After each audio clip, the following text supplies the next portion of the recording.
दोस्तों नमस्ते। सबसे पहले तो आपको बहुत बहुत धन्यवाद। फिर से एक बार धन्यवाद कि आपने हिंदी चैनल को भी 1 लाख सब्सक्राइबर की संख्या पूरी कर बहुत बहुत बड़ा सहयोग दिया है, बहुत बड़ा आशीर्वाद दिया है। 4 राज्यों के चुनावों की घोषणा हो चुकी है। आज 5वें मिजोरम के चुनाव की घोषणा भी हो जाएगी। 4 राज्यों के चुनाव में से 3 राज्यों में एक बहुत बड़ी जीत भारतीय जनता पार्टी ने हासिल की है। अब उस जीत के बारे में मुझे कुछ नहीं कहना है। वो आंकड़े क्या है, किस तरह से चुनावी जीत भारतीय जनता पार्टी को मिली है, कितने फीसदी लोग हैं, ये सारी बातें अब पुरानी हो चुकी है। उस आंकड़ों पर बात करने में कोई इंटरेस्ट नहीं है मुझे। बस एक सवाल मन में आ गया। मध्य प्रदेश में भारतीय जनता पार्टी ने फिर से एक बार अपनी सत्ता को कायम रखा। बीच वाले 2 साल छोड़कर पिछले कई सालों से भारतीय जनता पार्टी की सत्ता मध्य प्रदेश में कायम है। मतलब उससे पहले शिवराज सिंह चौहान की सरकार थी, उससे पहले उमा भारती की सरकार थी, सुंदरलाल पटवा की सरकार थी, बीच में डिग्गी राजा आ गए थे। तो ये सारी सरकारों को कायम रखते हुए, डिग्गी राजा को डिग्गी राजा भी कहा जाता है, खड्डे बहुत हो गए थे रस्तों पर उनके कार्यकाल में, तो ये सरकार कायम रही है। राजस्थान में 5 साल बाद फिर से भारतीय जनता पार्टी की सरकार आई है, तो छत्तीसगढ़ में भी 5 साल बाद फिर से भारतीय जनता पार्टी की सरकार आई है। बस मेरे मन में यह सरकार के परिवर्तन का बात आते ही एक विचार आने लगा। मैं देखने लगा था कि कर्नाटक में भारतीय जनता पार्टी की सरकार जाने के बाद कांग्रेस की सरकार आई थी और क्या हुआ था, कितने हमले हुए थे, कितनी घोषणाएं दी गई थी, किस तरह की घोषणाएं दी गई थी, किन किन लोगों को पीटा गया था, मारा गया था। मतलब इतनी भीड़ उमड़ पड़ी थी सड़क पर कि हिंदुत्ववादी लोगों को डर लगने लगा था, बिल्कुल डर लगने लगा था। हरे झंडे लहराए जाने लगे थे कर्नाटक की गलियों में, और उसी वक्त ये डर सताने लगा था कि क्या हिंदू समर्थकों का रहना कर्नाटक में मुश्किल होगा। कांग्रेस जैसे ही सत्ता में आती है वैसे ही उन्माद शुरू हो जाता है कुछ लोगों का। वैसे ही मैंने देखा कि पश्चिम बंगाल के इलेक्शन के बाद क्या हुआ था। न जाने कितने लोगों को मारा गया, घर जलाए गए, लोगों को जिंदा जलाया गया। न जाने कितने वीडियो वायरल हो चुके थे कि लोगों के ऊपर कैसे कैसे हमले हुए। मतलब सत्ता के आते ही, सत्ता के आने का उन्माद छा जाता था सत्ता प्राप्त करने वाले पार्टियों के कार्यकर्ताओं और नेताओं के मन में, और वह ऐसी उन्मादी कृतियां करते रहते थे। क्या ऐसी एक भी कृति आपको कहीं इन 3 राज्यों में नजर आई? सोचना तो पड़ेगा, इसके ऊपर सोचना तो पड़ेगा। ऐसी कोई भी उन्मादी कृति आपको नजर आई? कहीं दंगे हुए, कहीं विरोधियों के घर को जलाया गया, कहीं विरोधियों पर हमला हुआ, कहीं विधर्मियों के, अन्य धर्मियों के लोगों पर भी हमला हुआ?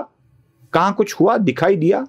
राजस्थान में या छत्तीसगढ़ में या मध्य प्रदेश में? छत्तीसगढ़ की तो बात और कुछ और थी। छत्तीसगढ़ में तो जहां पर वनवासी आदिवासी संख्या में बहुत थे, उनका धर्मांतरण किया गया था।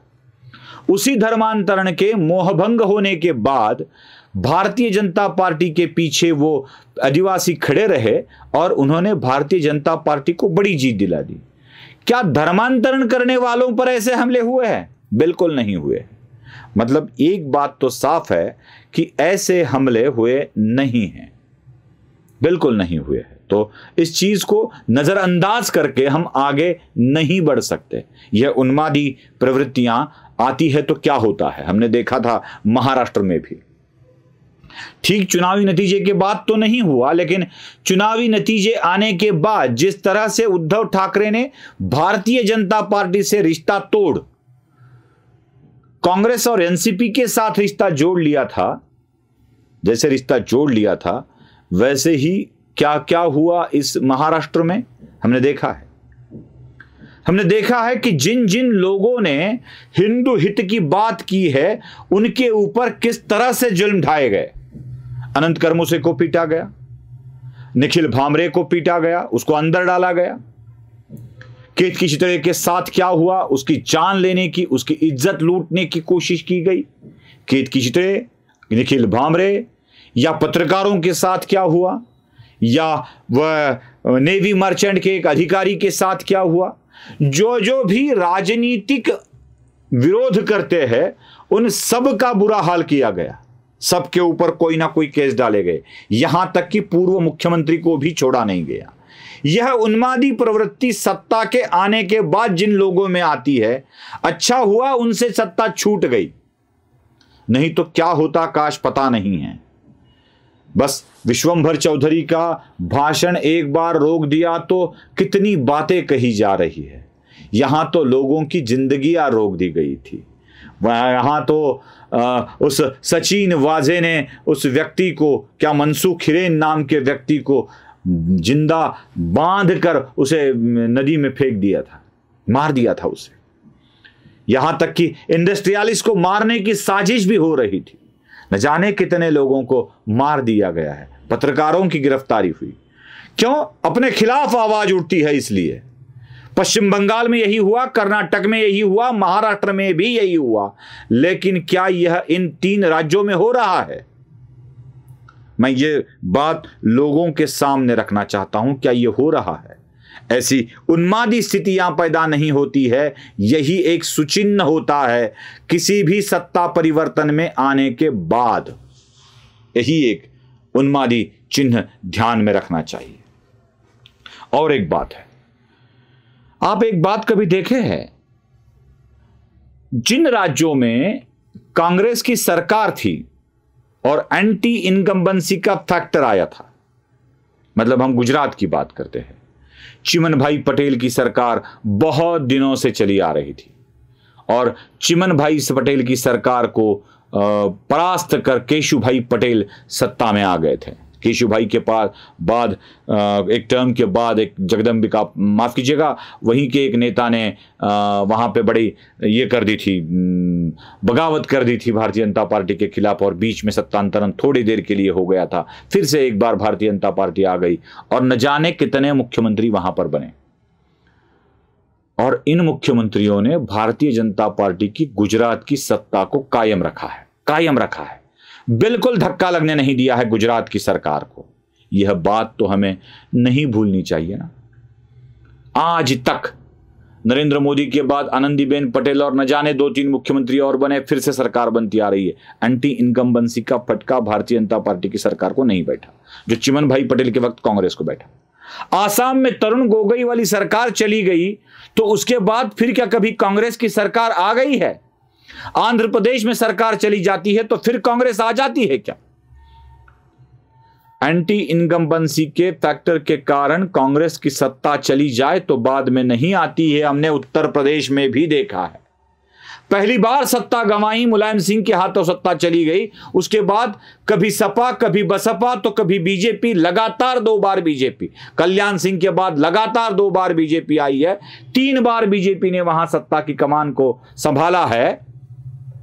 लेकिन कांग्रेस की अवस्था वहां पर क्या गए? नामो निशान मिटता चला जा रहा है कांग्रेस का। राजस्थान में कभी ये तो कभी वो, कभी धूप कभी छांव, ऐसी स्थिति में कांग्रेस है। मध्य प्रदेश में सत्ता के आने का दूर दूर तक कहीं चांस भी अब दिखाई नहीं देता है। छत्तीसगढ़ में कांग्रेस ने सत्ता गंवा दी है। जब कांग्रेस सत्ता के बाहर निकल जाती है, पश्चिम बंगाल में तो कांग्रेस सबसे बड़ा विपक्ष थी, अब विपक्ष की स्थिति भी कांग्रेस के हाथ नहीं रही है। गिने चुने 1-2 सीट बीच बचे हैं कांग्रेस के हाथ में। यह कांग्रेस का हाल है और कांग्रेस का यह बुरा हाल होता हुआ हमें दिखाई दे रहा है और कांग्रेस उन्हीं लोगों का समर्थन करते आ रही है जिन्होंने कांग्रेस का यह बुरा हाल किया है।